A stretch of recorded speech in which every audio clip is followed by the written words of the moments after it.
Hello there and welcome. I'm Bob Proctor. I want to talk to you about forming a habit that'll literally change your world. I formed this habit a long time ago, and I'm going to tell you, my world changed like night and day. Work for me, it'll work for you. But before we get into it, I want you to come back in history with me to September the 12th, 1962. For the eyes of the world now look into space, to the moon, and to the planets beyond. Our leadership in science and industry, our hopes for peace and security, our obligations to ourselves as well as others, all require us to make this effort, to solve these mysteries, to solve them for the good of all men. There is no strife, no prejudice, no national conflict in outer space as yet.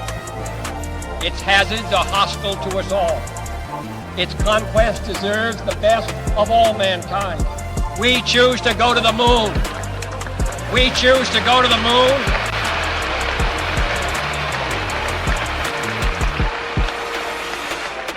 We choose to go to the moon in this decade and do the other things, not because they are easy, but because they are hard. Because that challenge is one that we're willing to accept, one we are unwilling to postpone, and one we intend to win. You know what John Kennedy did there? Made a decision. That was a decision. It was a big decision, and it changed everything forever. Well, do you know, decision is something most people never really learn, and for good reason. Stay with me, because I'm going to show you something here that you possibly have never looked at before. This book changed everything for me. In this book, it's Napoleon Hill's Think and Grow Rich. There's 15 chapters. There's one chapter, the entire chapter is dedicated to decision. Now you may say, well, I make decisions. Do you really? You may make little ones, but you make the real important ones. If you go after what you want in life, you get everything you want in life. See, the truth is, only about 3% of the people are really living the way they want to live. Driving the car they want to drive, taking the trips they want to take, living in the houses they want to live in. Most people do not, and they'll tell you why they can't, and they'll give you a string of reasons a mile long. All seem very practical, very reasonable, and the leader of them all is they can't afford it. Well, the truth is, we live in the richest country in the history of the world. Money is the easiest thing in the world to earn once you learn how. Well, if you turn making a decision into a habit, you're going to learn how to do a whole lot of things you may think you can't do. See, what we're doing is we're exploring a side of our personality that we really don't understand. Now, I photographed a page out of here. Napoleon Hill said, those who reach decisions promptly and definitely know what they want, and they generally get it. The leaders in every walk of life decide quickly and firmly. That's the major reason why they're leaders. He said the world is a habit of making room for the man or woman whose words and actions show they know where they're going.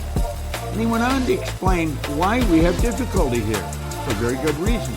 Indecision is a habit, which usually begins in youth. The habit takes on permanency as the youth goes through grade school, high school, and eventually through college without any definite purpose.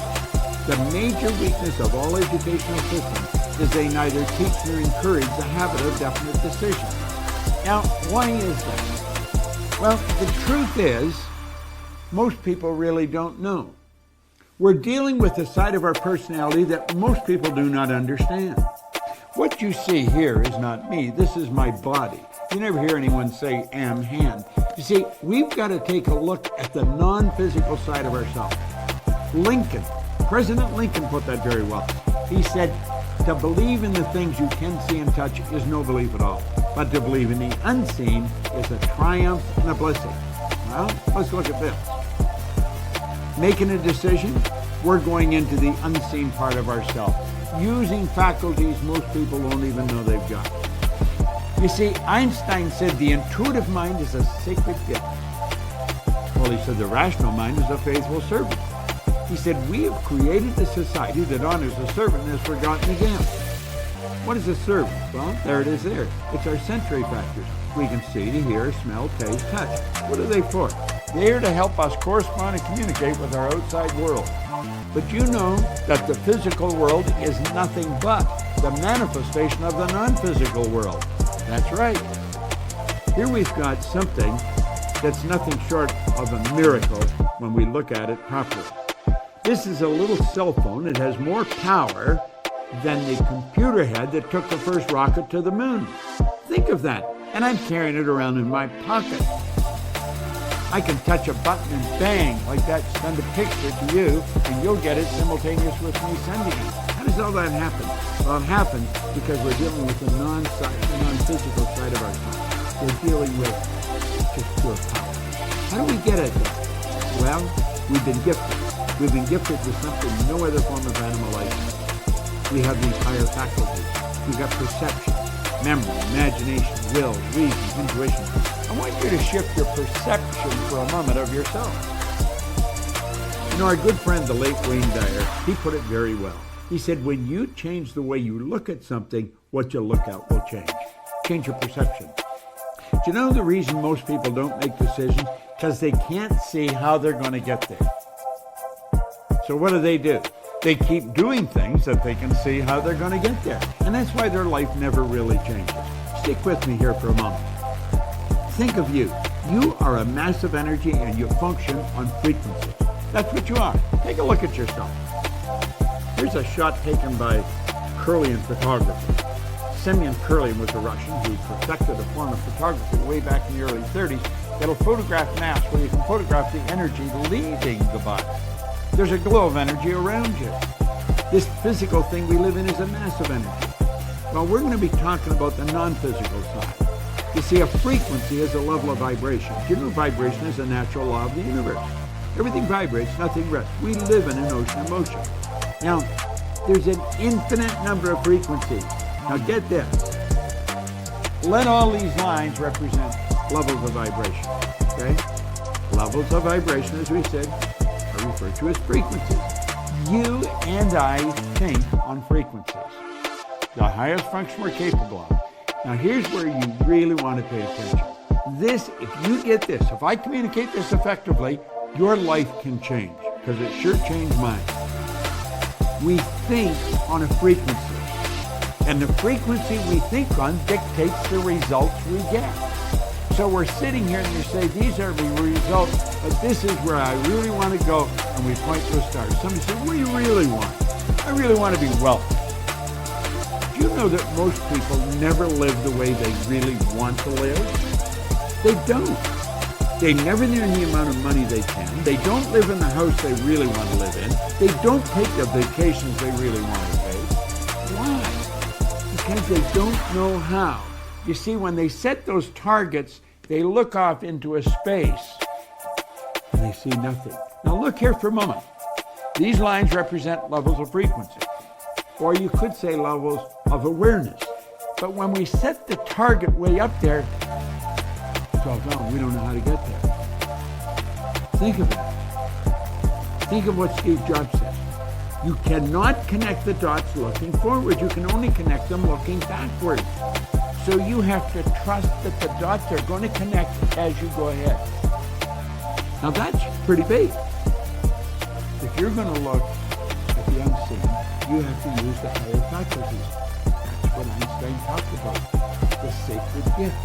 We can use faculties to look into the future. We can go into the future with our imagination and see ourselves where we want to be a year from now, and then bring that into the present and begin acting like the person we want to become. So let's go back and look at this again. We'll say, that's where I want to go. And I'm going to get there. Now, we do make decisions, but then we say, I'm not going to start yet. I'm going to do that as soon as I get the money. I talked to a young couple. In fact, I wrote about them in a book, Pat and John. I sat with them in a hotel in Toronto, and they said they wanted to buy a house. And I said, well, go on out and buy one. I said, well, we can't buy a house. We haven't got any money. I said, you don't need any money. I looked up the other thing. I said, what do you need the money for? You haven't made the decision to buy the house. You see, You don't need the money until after you make the decision. The person say, I want to take a trip, and I'm going to go as soon as I get there. You don't need the money to make the decision to take the trip. I'm going to start my own business. As soon as everything's right. Things are never going to be right. You've got to make a decision. Now, you see, when you make the decision, everything starts to change. Look at this for a moment. You're thinking down here on this frequency, and that's what's giving you the result you're getting.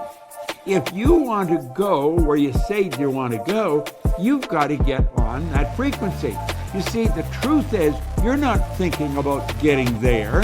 You're letting the present results repeat, and that's the star you're shooting at.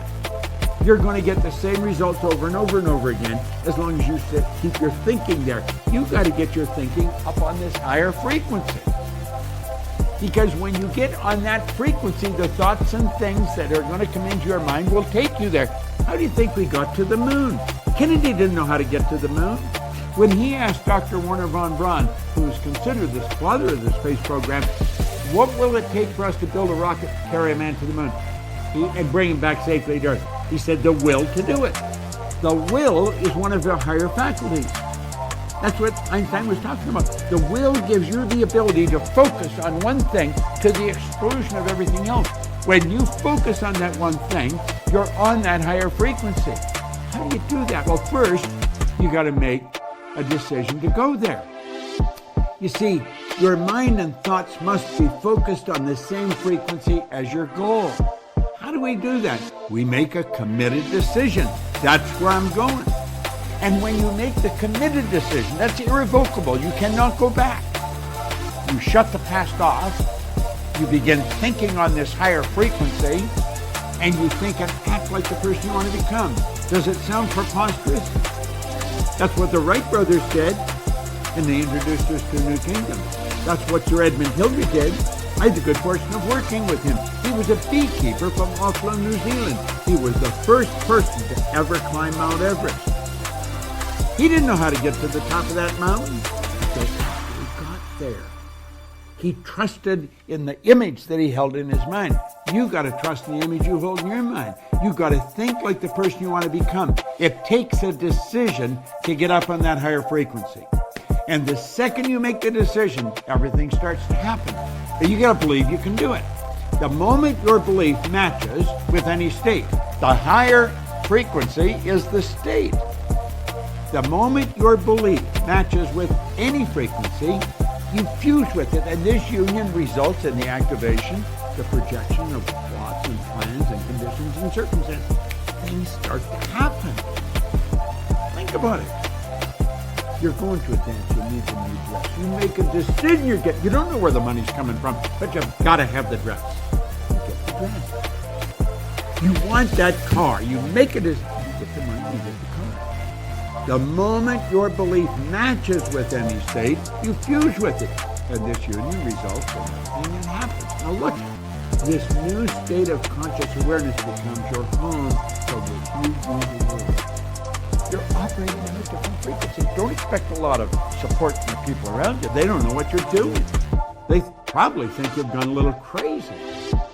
But listen, in your workshop, and if you're observant, you're going to see your outer reality shaping itself from the mind.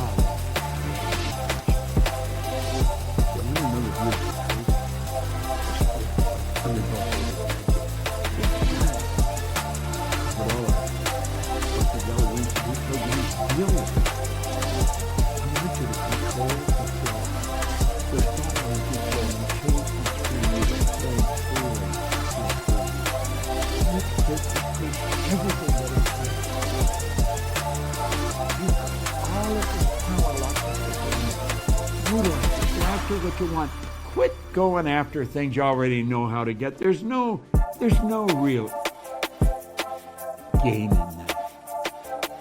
Don't compromise. Go after what you want. It's not that easy, but I'm going to tell you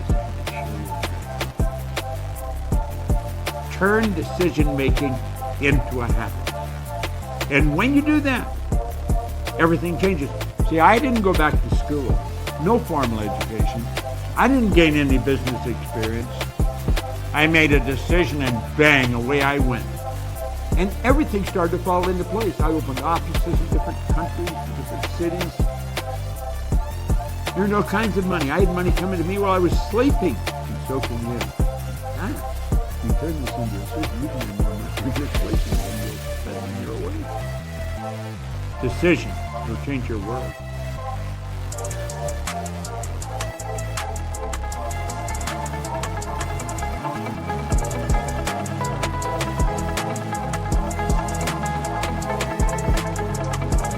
Check us out at ProctorGallagherInstitute.com for tips, tools, and resources.